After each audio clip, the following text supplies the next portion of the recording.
Alright, so we are 76 days out until the 2022 New York City Marathon. Today is August 22nd, 2022. The goal today was to run 7 miles straight, no breaks. I got through 5, and my phone crapped out on me, and I had a hard day, and it took me about 5 minutes. And then I finished with another 2.34 miles according to my Fitbit.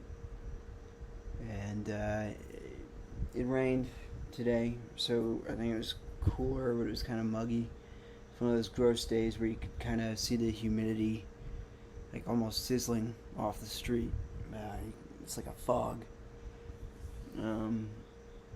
It's not as cooling or as effective in terms of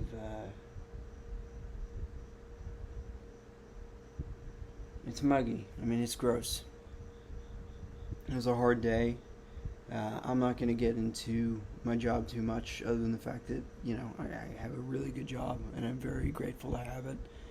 And I work, for the United States Tennis Association, and the U.S. Open is basically underway in some respects. And the job itself is great. What I'm not great at is driving. This is the first time that I've ever owned a car. I got it for the first time about 3 months ago. I am 32 years old. I've used my parents' car in the past. I feel safe driving in the suburbs. But I've only just started driving on the highways, and I can't believe how reckless some people are. They just don't give a shit. They really don't. If it's 50, they'll go 70 miles. If they see somebody who's trying to get past a yield sign, is looking back and forth, they don't care. They'll just zoom right past you. Even if they're even if you can't see them.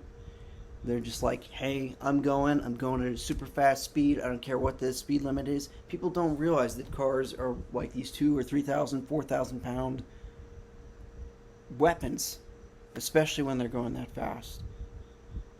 And I was just reading an article about this, all the protections for the person in the driver's seat. And not that that's always effective, but we pay so little attention, care so little about pedestrians.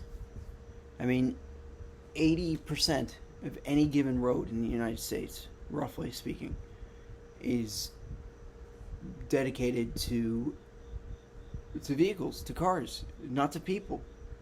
And so it just blows my mind, because you would think that people always have the right of way, or that people would realize, hey, I'm in a vehicle that could really damage somebody, that could easily kill somebody. I'm going to be cautious about things.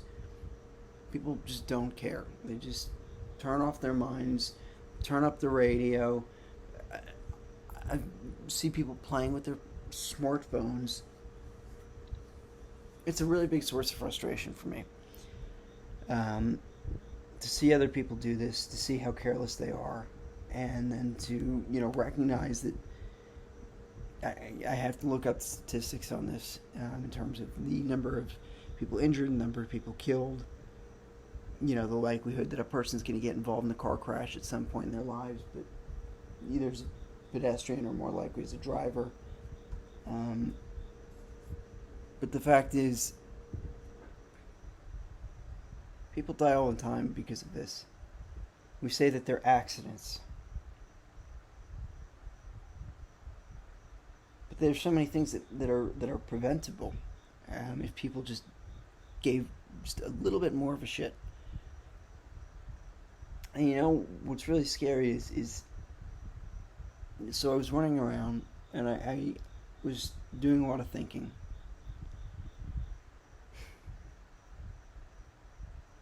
And I was thinking about motivation and why people set out to do things like this. Well, why people try to run marathons, or why people try to do these big ambitious goals that are so physically and emotionally taxing. And I think the reason I took up running in the first place was because I was angry and I had a lot of energy and I wanted to vent that in a healthy way.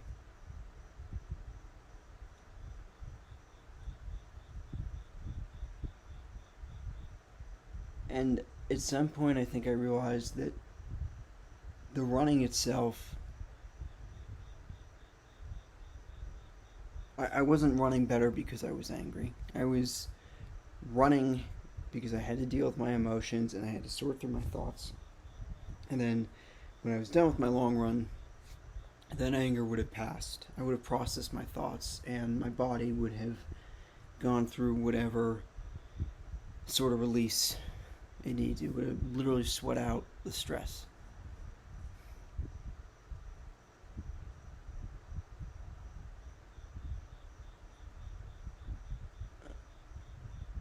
And yeah, I feel a little better now than I did when I started that run.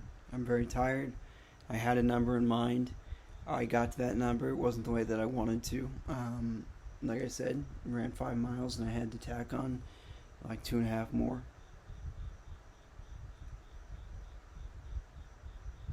You can't control other people. You can't control accidents. When other people are not cautious, they can damage you in ways that are irreversible. And sometimes there are no consequences for them. I mean, it sort of sounds insane to say this, and I realize, it was going to be a much longer video than I anticipated, but when I started really prepping for this marathon maybe 2 months ago, I remember in 2015, it's funny, like I said, I work at the US Open. I was inspired by Djokovic's dominance in 2015. I think he won 3 slams that year. He just had a winning record that was unbelievable. And he was really inspiring to me in that sense. And also, throughout the years, somebody like Andy Murray, who has a metal hip, has a or partially prosthetic hip. I have a prosthetic shoulder. I found that very inspiring. You can take a lot of inspiration from athletes or musicians or whomever.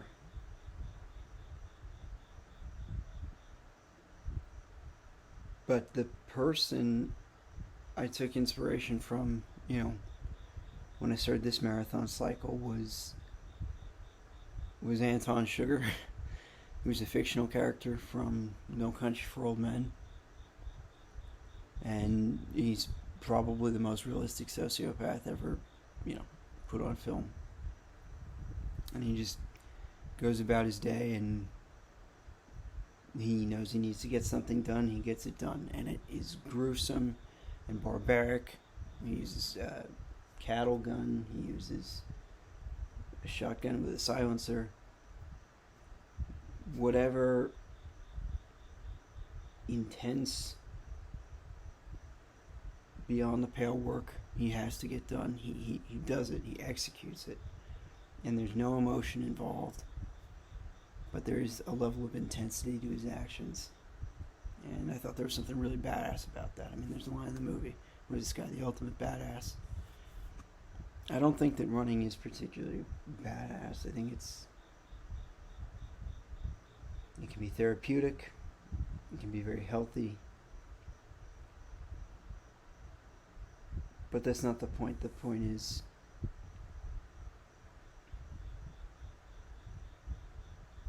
you've got to learn to process things and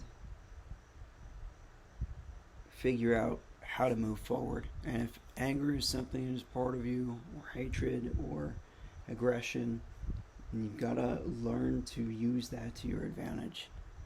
And for me, that's fighting for causes that are important to me. It's fighting for pedestrian rights. It's fighting,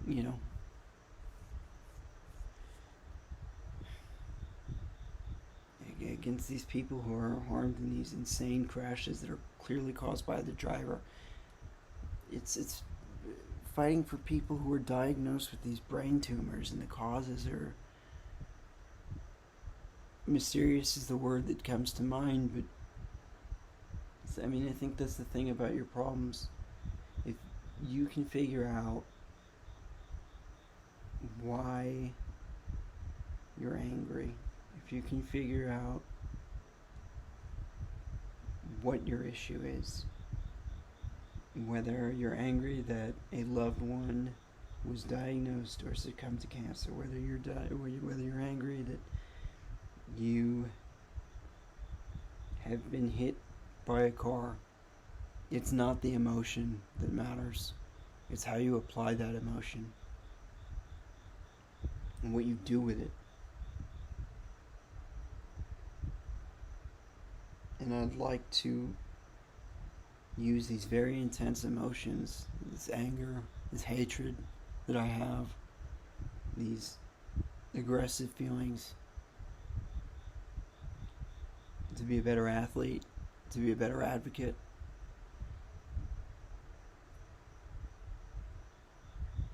and then do a fucking awesome job at this race. So we're at the 11-minute mark, and these are clearly, this is less running reflection, I guess, in some form of therapy. But thank you for listening to me ramble. I hope you found that. I mean, there's no reason not to make it public facing. I hope that it's helpful in some way. I'm 7 miles and 1 day closer to this race, and I'm excited for it, and I'm going to give it everything I got. And if anything that I said tonight resonated with you, please consider donating to the National Brain Tumor Society, just in general, or through my fundraising page, or for Families for Safe Streets, which is, as dedicated as people at the National Brain Tumor Society are at fighting brain tumors and various forms of brain cancer. The people at Families for Safe Streets are that dedicated to fighting for pedestrian and civilian rights and fighting against bad infrastructure. And whatever your cause may be, I hope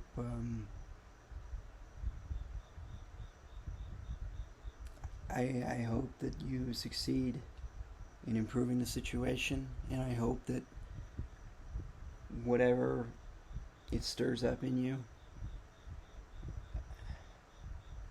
you find a way to put that, to use that as a fire.